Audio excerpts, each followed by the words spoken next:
Hello and welcome to Middle East Matters on France 24 with me, Nadia Massi. Here's what's coming up in the show this week. Israeli protesters make their voices heard as the government presses on with its controversial overhaul of the judicial system.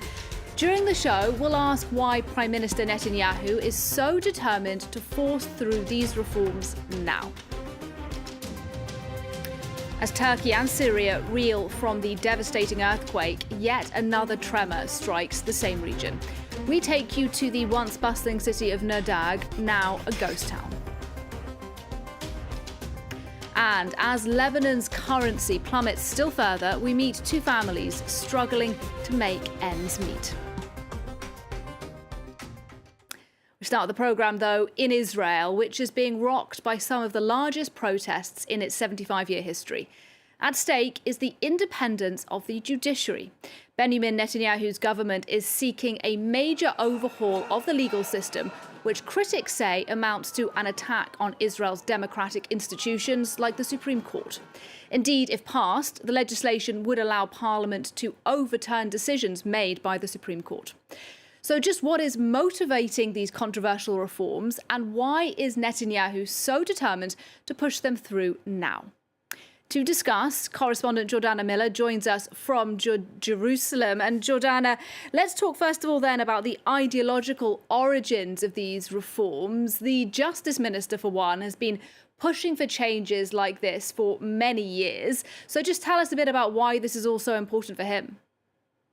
Yeah, that's a really great point, Nadia, and it really doesn't get a lot of attention here. Yariv Levin, who is now the current Justice Minister, he has been a fierce opponent of the Supreme Court for practically his entire political career. He is a firebrand conservative. He's an ultranationalist. He doesn't want to give up 1 inch of what he calls, Israel's territory in the disputed West Bank. And he has always seen the Supreme Court as activist and having too much power. And it has to be said that there is a group of lawmakers in the conservative Likud party and to the further right that agree with Yariv Levin, even some in the center who think the court needs to be reined in somewhat. Their argument is that the legislature and the prime minister represent the people and are elected, but the judges are not, and they end up intervening and striking down laws and preventing the government from doing things. Many people here and abroad feel that the plans of these reforms are just far too radical, and that is why so many Israelis have taken to the streets. So, there has been a history of demands for reform. These, however, seem unacceptable to the majority of Israelis. There was a new poll put out. Now, 2/3 of Israelis oppose the swift push through of these changes, which began yesterday. And politically, these reforms, Jordana, are a tough sell for Netanyahu. You mentioned the scale of the unrest in the streets. So why is he so determined to try and push this through? Well, many people suspect part of the reason is because, the judicial reform, should they go through, will help him halt or end his legal troubles. He's on corruption. He's facing one charge of accepting bribery and several charges of fraud and breach of trust. And it is no doubt that should these sweeping changes go through, Netanyahu could essentially influence who sits on a court that, for example, hears his appeal. Or if they split the job of the attorney general, a new chief prosecutor picked by the governing coalition, which would be Netanyahu's government, could look at his case and throw out part of the case. So, this conflict of interest that he has really contributed to the outrage because many people suspect that Netanyahu's motives, part of them, are just to protect himself and keep himself out of jail, because for many, many years, he kept Justice Minister Yariv Levin and his ilk at arm's distance, and suddenly he's embraced, these radical judicial reforms. And that's what's prompted so much anger in the streets. But there's also international pressure on Netanyahu, isn't there? Do you think then he will at some point be forced to compromise on all of this? I do think so. I think the Israeli prime minister responds to international pressure. We've heard it from Washington. The rare remarks by the American president, Joe Biden, essentially warning that any major change should really come from, after consensus building talks, and even more blunt remarks from the U.S. ambassador. Netanyahu has a lot he wants to accomplish. He needs the Americans, whether that's fighting Iran's nuclear program, bringing Saudi Arabia into the Abraham Accords. Netanyahu can't afford to alienate Washington, nor can he afford to be the reason there's economic harm that comes to Israel. We've heard financial institutions warn about downgrades, about investors, not wanting to put money into Israel's high-tech industry, something Netanyahu's always been proud of and taken credit for building. Jordana Miller, thank you very much. In other news, this Monday, a 6.4 magnitude earthquake rocked southern Turkey and northern Syria just 2 weeks after a massive tremor killed around 45,000 people in the same region. The new quake claimed several more lives and sparked panic in communities reeling from the devastation earlier this month. One such place is Nurdag, a once bustling city near the epicenter. Now it lies in ruins. It's an apocalyptic landscape. Life here has crumbled to a standstill. The city of Nurdag in southeastern Turkey has been severely damaged by the earthquake, and authorities say that the entire city will need to be demolished. 40,000 people used to call it home. Now, it's a ghost town.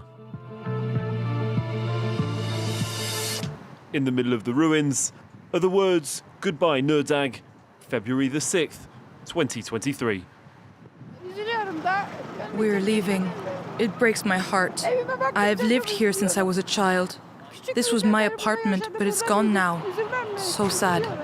This woman not only lost her home in the earthquake, but also her mother and 2 brothers.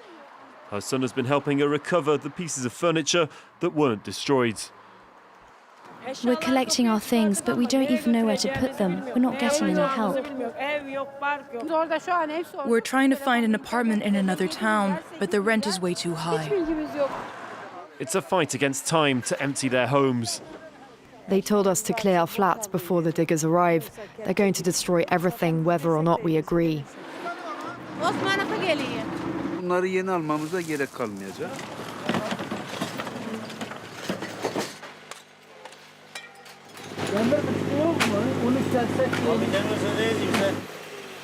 Some flats are too damaged to risk entering. If we sense that the buildings are too frail, we don't do it. It will be too dangerous. Nurdag was destroyed in a night, but authorities say that they will rebuild within a year. And they've promised not to make the same mistakes twice. Our mistake was that we did not predict an earthquake of this magnitude. But this time, we will create earthquake-resistant buildings with 2 or 3 floors, 4 at most. But that isn't stopping people from leaving for good. They would need at least 5 or 6 years to build everything. I just finished paying off the flat I bought 2 years ago. Do you think I'll get the money back? Many have fled. Others are moving into container homes that are being built on the city's outskirts. They're holding on to the hope that one day their city will get back on its feet again. Next to Lebanon, where protesters have smashed windows of banks in the capital as the currency hit a new low against the dollar this past week. The Lebanese lira has now lost about 97% of its value, and more than 80% of the population live below the poverty line. Millions of people are, of course, struggling now to make ends meet amid the financial turmoil. And our reporters in the capital bring you this story of 2 such families in the once wealthy neighbourhood of Ashrafieh. The situation in Lebanon is getting worse by the day. The Lebanese lira's unprecedented depreciation makes life challenging for millions in the crisis-hit nation. 85-year-old Marie is one of those battling. Her husband passed away 5 years ago, leaving her alone to take care of their disabled daughter who has epilepsy.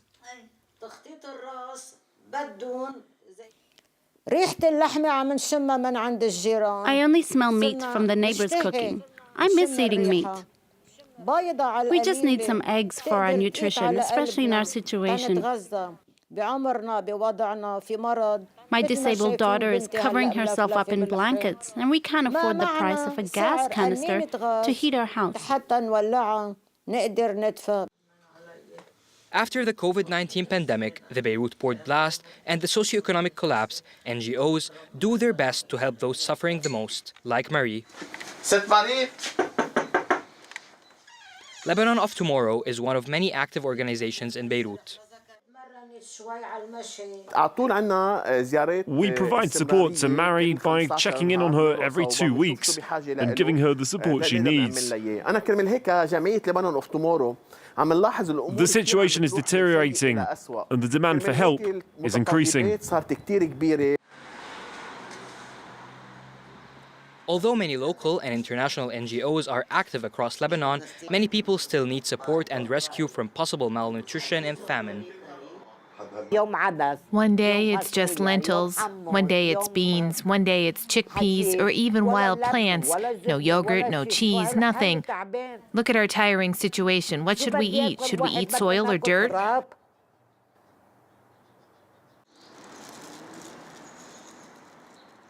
Lebanese Armenian Angel has shifted to a vegetarian diet that includes wild plants from a nearby community garden to survive. Angel is walking to the garden to collect the ingredients for today's meal, a soup of veggies and wild plants. With this plant, we can cook a soup or fataya. My mom taught us how to do it. The latest UN figures indicate that around 2 million people in Lebanon, including 1.29 million Lebanese, are currently facing food insecurity. And that report brings us to the end of the programme this week. Thanks for watching and do stay with us. There's much more still to come here on France 24.